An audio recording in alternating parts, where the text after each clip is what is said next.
Okay, Burleigh Heads exit 2.2 kilometres.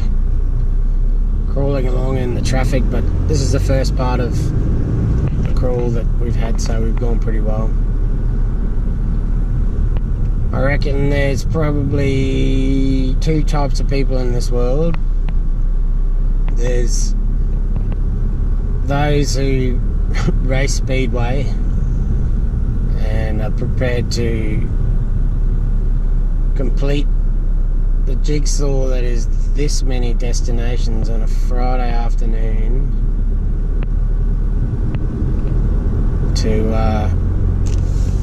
ensure as best as possible that we make tomorrow's meeting.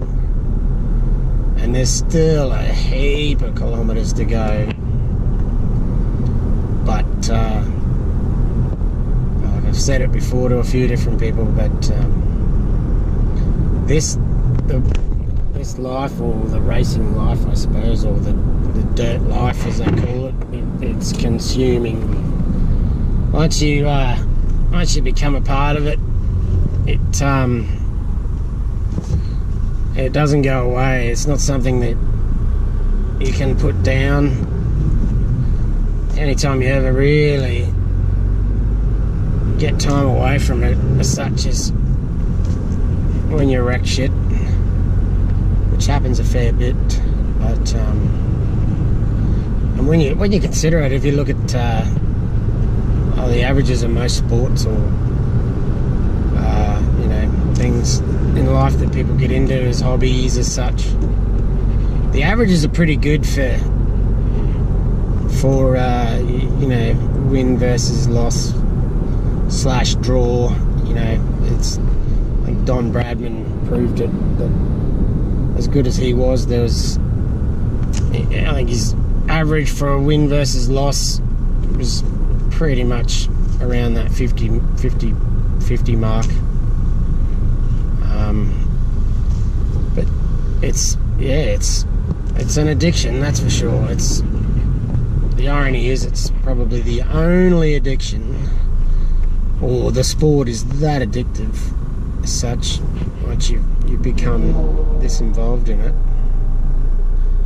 that you can proudly post your wins and losses on Facebook every week. Most of them are losses, but when you have little wins here and there, even just having good car setup, or good car speed, or when you've worked for weeks to find what works for something that's new as such.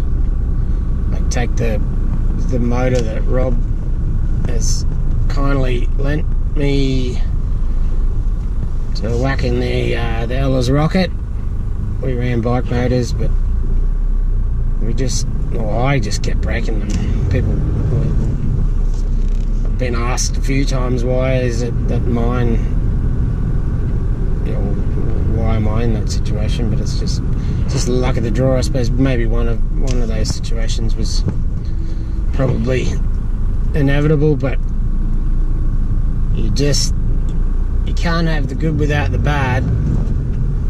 But in this sport, it's just tenfold. You get a tiny little bit of good just outweighs the bad, to the point where you just do things that most people wouldn't ever bother doing. And it is funny when you have conversations with people about the amount of hours and money and time and taunt you'll put yourself through to even make a meeting, let alone not even finish the meeting. It's incredible. But you just keep coming back for it. It's just not something you can walk away from.